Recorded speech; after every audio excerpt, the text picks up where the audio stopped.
News analysis. Today's topic: North Korea's masters money. Good morning. This is Hafist. The Donji class of affluent entrepreneurs reveals level of marketization in North Korea. I bought a front-loading washing machine for 2,200 Chinese yuan, US dollar 327. Back then, there were just three washing machines of that sort in Haesan. The washing machine was of a Chinese manufacturer and I used it once or twice. My television was a flat screen that I bought for 3,000 yuan, US dollar 446. I bought my fridge for 3,000 yuan too, but sadly the electricity wasn't very reliable, said a woman in her 40s who defected to South Korea in 2014. I had 9 guitars. One of them was a Yamaha from Japan. I had three American guitars too, though I can't remember what they were called. The Yamaha went for between 7,000 yuan and 10,000 yuan, US dollar 1,042 to 1,489. The top of the line guitar in Pyongyang, called the Silver Bell, sold for about 500 yuan, US dollar 74. But all line of my guitars were expensive, said a man in his 30s who defected in May 2010.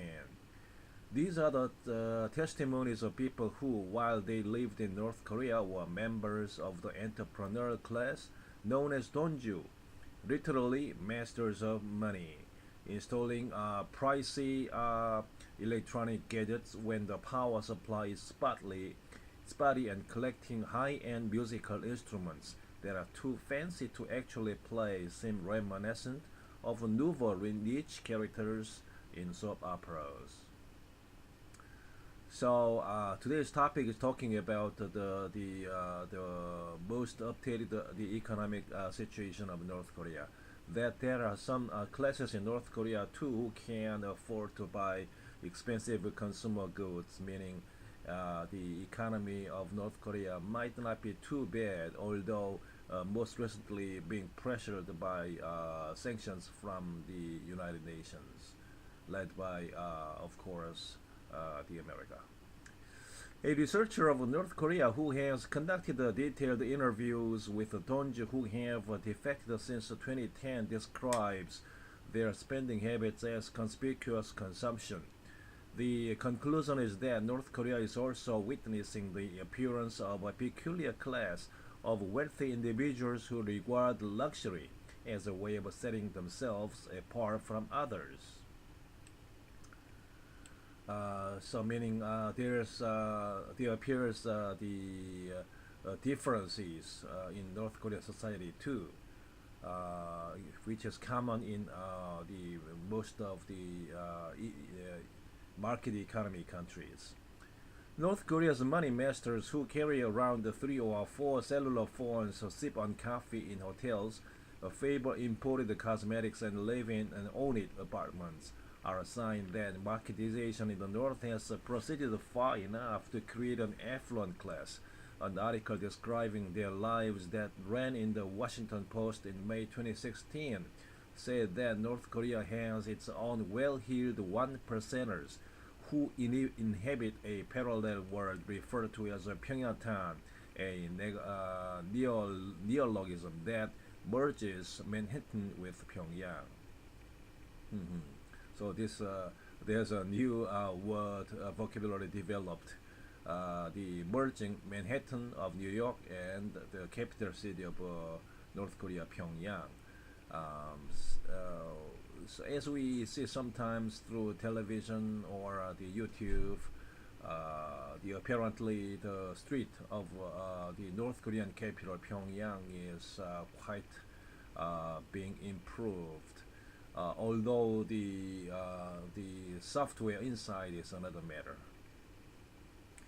When I made the living the making clothing, I started selling items I bought in from China. After I got into the business, side of things, I got the idea that I could increase my margins if I sold the fabric instead of clothing.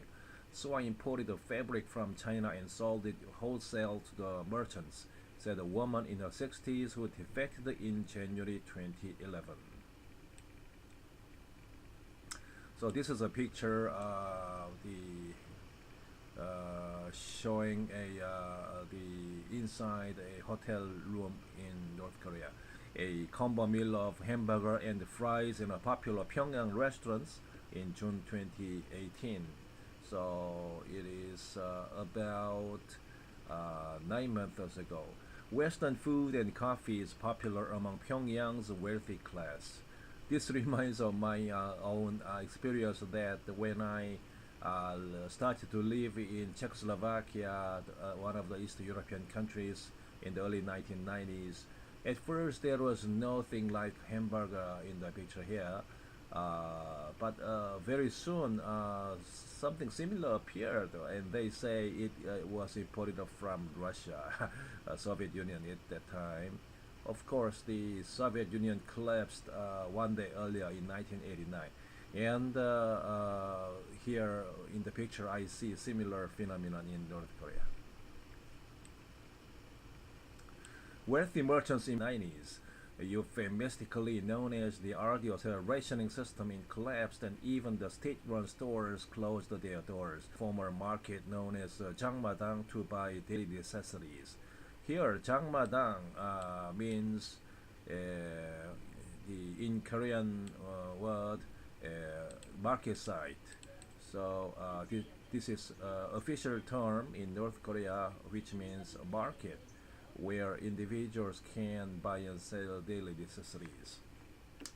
Amidst the confusion, some individuals were more adept than others at adapting to market principles. The most successful among them were those who imported fabrics and manufactured goods from China and resold them for a tidy profit. No small number of these entrepreneurs had money from family members in Japan or South Korea to back up their business acumen. Of course, the money should have flown into North Korea from Japan and South Korea.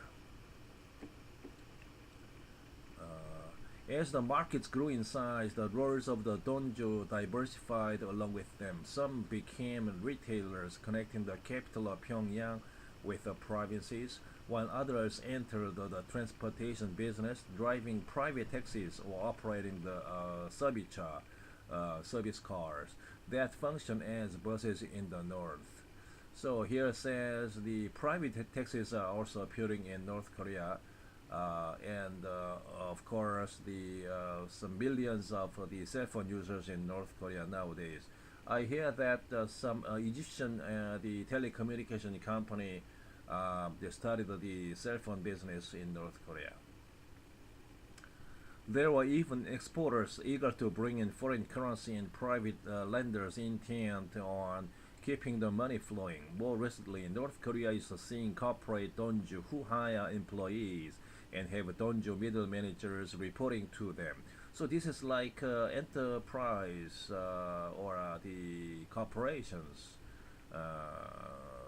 So it's very interesting to witness that those private enterprises are appearing and developing.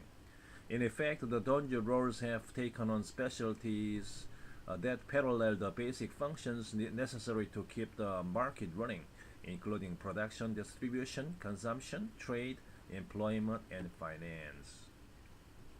Bribing the powers at be in exchange of for protection. If they asked for a motorcycle, I would just give it to them. The people asking were working for the state security agency or similar organizations. The idea was that they were supposed to take care of me down the line. They were kind of bribe, I guess, said a man in his 30s who defected in April 2010. Well, bribing is everywhere, be it market economy or the socialist country. So, okay, the matter is how government can control that it is minimalized. North Koreans are supposed to get a permit if they want to open a business or trade with foreign countries. Financial transactions between individuals are forbidden by law. Therefore, the donju establish a unique relationship with people in power during the process of their wealth accumulation. This is a serpentine symbiosis. Serpentine means like a somewhat wise or in which officials, the party and the military provide patronage in exchange for a portion of the donjo profits. The donjo are buying protection from the people in power, explained Yang Moon-soo, a professor at the University of North Korean Studies. In South Korea there are a few university or colleges or research institute studying about the North Korean politics or economy. I made my money in real estate when apartments are built in North Korea. They are just the bare bones. I would buy 10 or so units for about 20,000 yuan, 2,977 US dollars, and then have an interior design firm furnish them with all the bells and whistles for another 10,000 yuan, US dollar 1,488. Then I could sell each one for 100,000 yuan, US dollar 14,885, said a man in his 30s who came to South Korea in May 2010. As you might know, there are always some North Koreans who are defecting not only to China but to South Korea. Of course, not directly to South Korea, but via the third countries. The symbiotic relationship between the donju and the authorities is evident in the process of putting up and parceling out new apartments. Government authorities support donju environment by drafting apartment construction plans, providing land and approving building designs. Donju cover the cost of the materials and labor needed to build the new apartments. That makes it easy for government authorities to secure the funding and materials needed to achieve their policy goals, while the donju profit from selling the apartments once they are built. So this is implying that the North Korean government and the donju, who are leading the market economy practically in North Korea, are in a way collaborating. Since heating is more important than transportation in Pyongyang, apartments that are built next to coal plants are reportedly popular. And since it's illegal to buy or sell apartments, the donju are surrounded by brokers who handle the issuance of resident permits for a fee. So this is the unique environment in socialist countries as Czechoslovakia, where I lived in early 1990s. In socialist countries, the ownership, or possessing the house privately is prohibited. So instead, the needy people are purchasing the right to dwell in the house for some specific period. In case of Czechoslovakia, it was almost 100 years, meaning 99 years, and with a very cheap rent each month. So it was practically like getting the house from government free of charge, and further, the house could be generated down to their sons, their daughters. So it is as good as ownership. It might be a little different in North Korea. We will see. Donju funding major state construction projects. On occasion, the North Korean authorities even enlist the financial resources of the donju as a means of making up for funding shortfalls when working on government projects. After interviewing some 80 donju in a professor at the Institute for Far Eastern Studies at Gyeongnam University, concluded that Donju had played an important role in the construction of the Munsu Water Park, a large facility in Pyongyang that covers nearly 110,000 square meters and features some 27 slides. Before construction was complete in 2013, North Korean leader Kim Jong-un made three visits to the site, which is regarded as one of the symbols of Kim's efforts to build a civilized socialist nation, along with Rungra people's Lungna, we say Lungna, People's Pleasure of Ground, and the Miriam Horse Riding Club, which were completed around the same time. So we hear that North Korea has started to build some resort or leisure sites to induce the foreign tourists. And apart from the economic sanctions from United Nations, the tourism is the only exception where North Koreans can earn money. So it seems that they are focusing on the developing such places. From time to time, the Donju get their wings clipped in government crackdowns. That's how the state authorities demonstrate their power to the Donju and maintain control of the market. But as powerful as the state may be, it can be too frivolous in its use of crackdowns. Excessive punishment of the Donju can inconvenience the masses who depend upon the market for their livelihood and cause the people employed by the Donju to lose their jobs. Uh, as the power of the Donju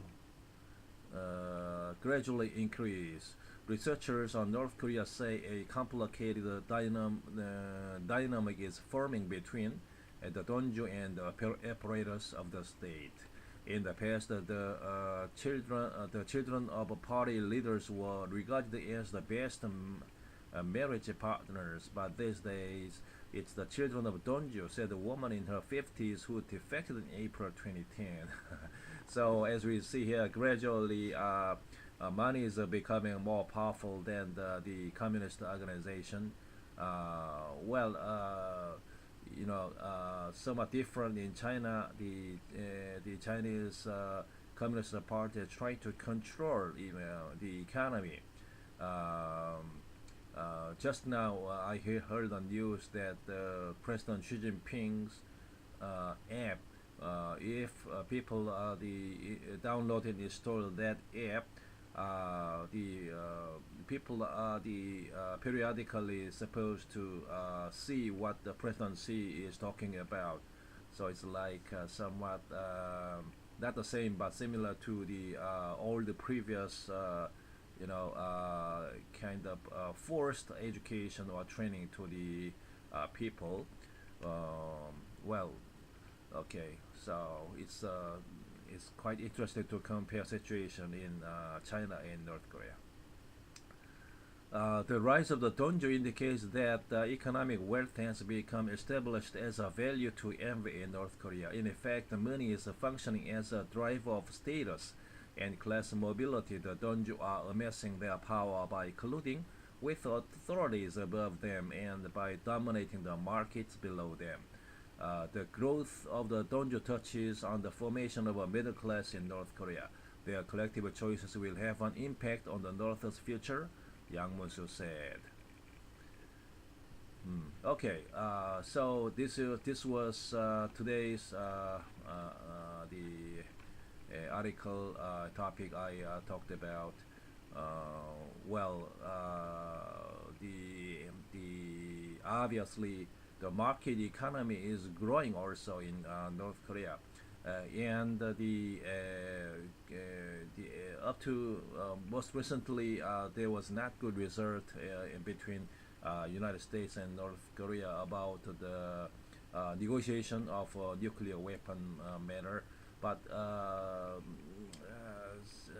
in some time in the future it should be resolved. After it is resolved, definitely there should be flowing in of the capitals and the human power and technologies to North Korea, which will help develop the North Korean economy. Well, there should arise many issues after that. So it's also interesting to see how it develops and how the North Korean government, together with South Korean government,